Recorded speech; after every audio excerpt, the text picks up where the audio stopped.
मनुष्य क्यों व्यर्थ की बातों में उलझा रहता है?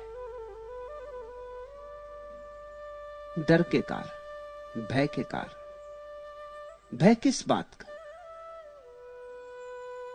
एक ही भय है जो लोगों को छाया की तरह पीछा कर रहा है 24 घंटे जागते सोते। और वह भय यह है कि अगर मैं व्यस्त न रहूं, उलझा न रहूं, तो कहीं मुझे मेरे भीतर का शून्य न दिखाई पड़ जाए, कहीं वो अतल खाई ना दिखाई पड़ जाए। और वो अतल खाई है।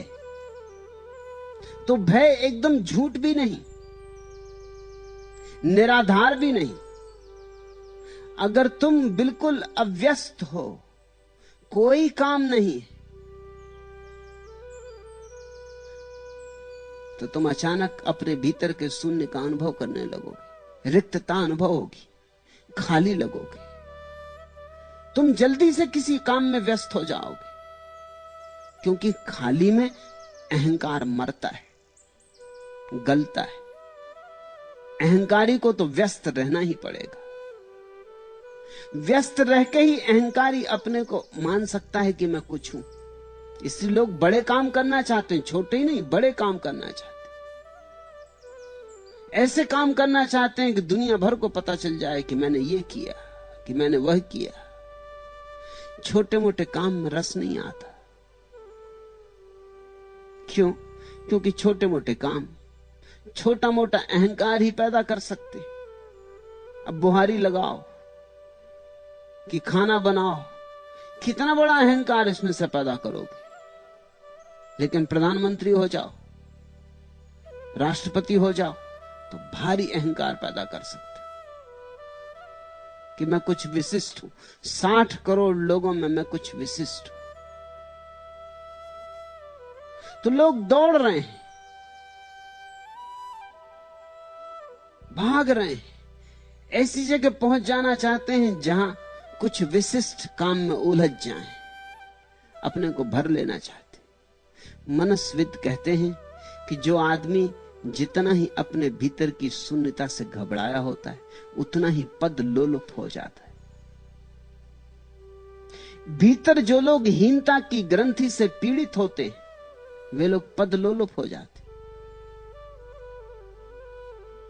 पद की दौड़ हीनता का प्रक्षेपण है। जो व्यक्ति सचमुच ही भीतर हीनता से पीड़ित नहीं होता, वो पद की दौड़ में नहीं होता। उसे करना क्या है? वो जैसा है वैसा परम आनंदित है। उसका आनंद प्रधानमंत्री होने में नहीं है, न बहुत धन इकट्ठा कर लेने में, न बहुत यशस्वी हो जाने में। उसका आनंद तो वो जैसा है वैसे में ही है। इसी को तो कल रज्जब ने कहा, संतोष से दोस्ती करो। संतोष से दोस्ती कौन करेगा? वही कर सकता है जो अपने भीतर के शून्य के साथ राजी होने का साहस रखता हो। और ये बड़े से बड़ा साहस, दुस्साहस है। इस जगत में और कोई साहस इतना बड़ा नहीं कि तुम खाली बैठ जाओ। ध्यान में बैठने से बड़ा कोई साहस नहीं है। तुम थोड़ा सुनोगे तो तुम चौंकोगे, तुम कहोगे इसमें क्या बड़ा साहस। एक आदमी पालथी मार के आंख बंद किए बैठ गया घड़ी भर, इसमें साहस क्या है? साहस तलवार उठाने में नहीं, तलवार उठाने में कुछ साहस नहीं। ये जो घड़ी भर आदमी शांत होकर बैठ गया ना कुछ करने, शून्य होकर, इसमें साहस है।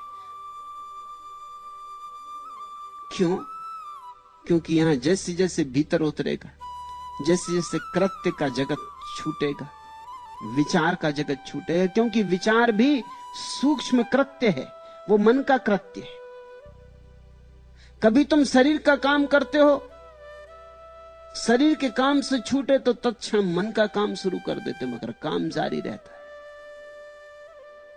जब दोनों काम छूट जाते हैं तो फिर क्या बचता है? तुम ही नहीं बचते। इसलिए मैं कहता हूं, ये साहस ध्यान में उतर के पता चलता है कि मैं कभी था ही नहीं। मेरा होना भ्रांति थी, मेरा होना एक सरासर झूठ था, मैं हूं ही नहीं। हिम्मत है इस बात को अनुभव करने की कि मैं हूं ही नहीं। और जो ऐसा जानता है कि मैं हूं ही नहीं, वही जान सकता है कि परमात्मा है। तुम दोनों साथ साथ न हो सकोगे। प्रेम गली अति सांकरी, तामे दो न समा है। या तो तुम या परमात्मा। तुम मिटोगे तो परमात्मा हो सकेगा। तो वो जो शून्य तुम्हारे भीतर है, परमात्मा की ही आभा है, उसका ही चेहरा है, उसके ही रूप रंग का अंग है, उसी निराकार का एक भाव है। तुमने पूछा मनुष्य क्यों व्यर्थ की बातों में उलझा रहता है। अब सार्थक बातें रोज रोज खोजो भी कहां से? सार्थक बात ही क्या है? सभी बातें व्यर्थ की। सुबह से उठे अखबार पढ़ लिया, तुम सोचते हो कुछ सार्थक काम कर रहे हो। दिल्ली में किस पागल को जुकाम हो गया, किसको क्या हो गया, तुम सोचते तुम सार्थक बातें पढ़ रहे हो? तुमको बड़ी काम की बातें पढ़ रहे हो।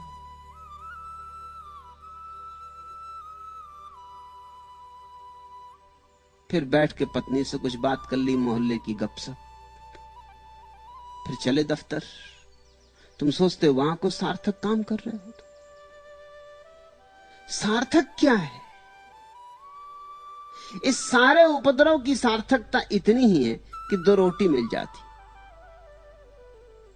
अब ये बड़े मजे की बात है। आदमी से पूछो कि रोटी किस लिए कमाते हो, वो कहते हो जीने के लिए।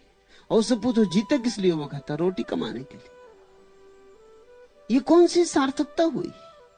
जीते इसलिए है कि रोटी कमाएं, रोटी इसलिए कमाते हैं कि जीना है। ये तो बड़ा वर्तुल हुआ, विशियस सर्किल हुआ, दुष्ट चक्र हुआ। इसमें सार कहां है? इसलिए जो बहुत बुद्धिमान है उनको ये बात दिखाई पड़नी शुरू हो जाती है कि तो सब असार है। उठे रोज सुबह, चले वही रोटी कमाने, सांझ फिर आके सो गए, सुबह फिर उठे, फिर चले रोटी कमाने। ऐसे ही आते जाते एक दिन समाप्त हो गए। पाया क्या? उपलब्धि क्या थी? हाथ क्या लगा? मृत्यु में जो बच सके वही सार्थक है। ये मेरी सार्थक की परिभाषा है। जिसको तुम मृत्यु में भी अपने साथ ले जा सको वही सार्थक है। और जो मृत्यु में तुम्हारे साथ न जाए, इसी तरफ पड़ा रह जाए, वो सार्थक नहीं। तुम्हारा पद पड़ा रह जाएगा, धन पड़ा रह जाएगा, नाम पड़ा रह जाएगा, मित्र परिजन सब पड़े रह जाएंगे। तुम जब जाने लगोगे अकेले, उस वक्त क्या तुम ले जा सकोगे? तुम्हारा बैंक बैलेंस,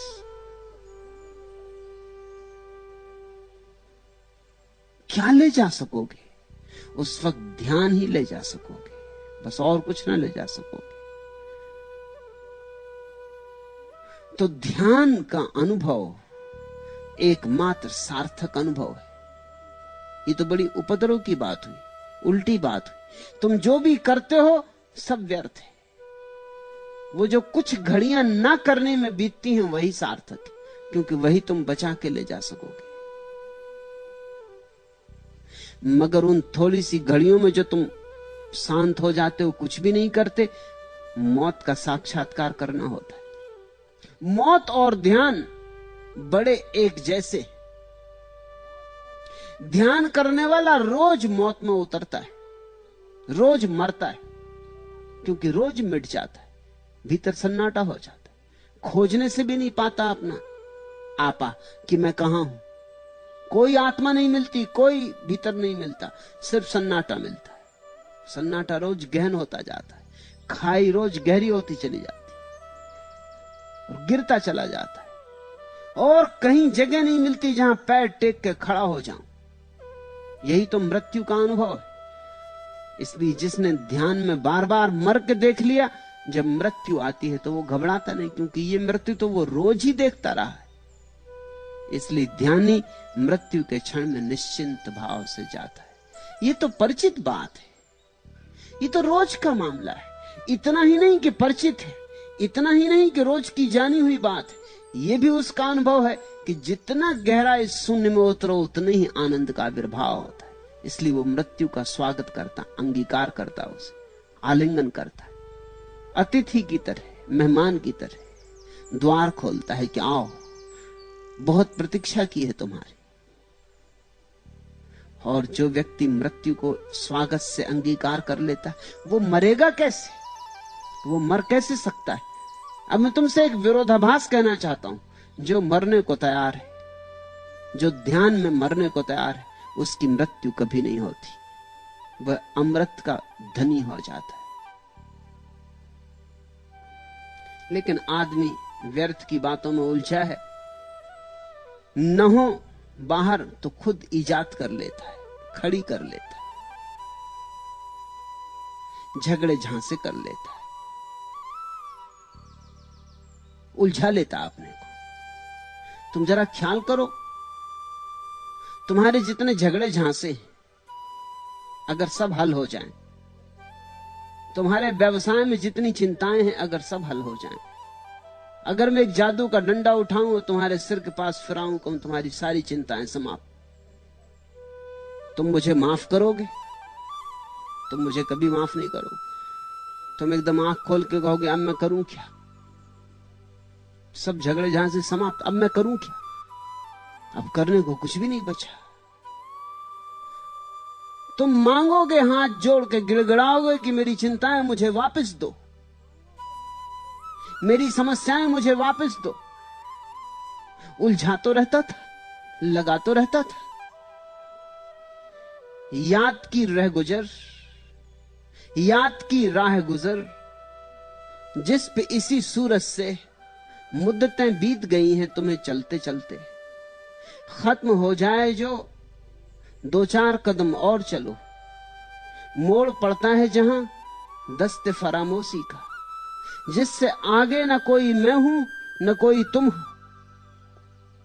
सांस थामे हैं निगाहें कि न जाने किस दम तुम पलट आओ, गुजर जाओ या मुड़कर देखो। गरचे वाकिफ है निगाहें कि यह सब धोखा है, गर कहीं तुमसे हम आगोश हुई फिर से नजर, फूट निकलेगी वहां और कोई राह गुजर। फिर इसी तरह जहां होगा मुकामिल पैहम, साए जुल्फ का और जुम्ब से बाजू का सफर। दूसरी बात भी झूठी है कि दिल जानता है, यहां कोई मोड़, कोई दस्त, कोई घात नहीं, जिसके पर्दे में मेरा माह रवां डूब सके। तुमसे चलती रहे यह राह यूं ही अच्छा है, तुमने मुड़कर भी ना देखा तो कोई बात नहीं। आदमी कल्पनाएं करता रहता है, कोई मेरे प्रेम में पड़ जाएगा, मैं किसी के प्रेम में पड़ जाऊंगा। आज धन नहीं है कल धन मिल जाएगा, आज पद नहीं है कल पद मिल जाएगा। और फिर सोचता है ना भी मिला तो कोई बात नहीं, मगर उलझा तो रहूंगा, चलता तो रहूंगा, लगा तो रहूंगा, व्यस्त तो रहूंगा।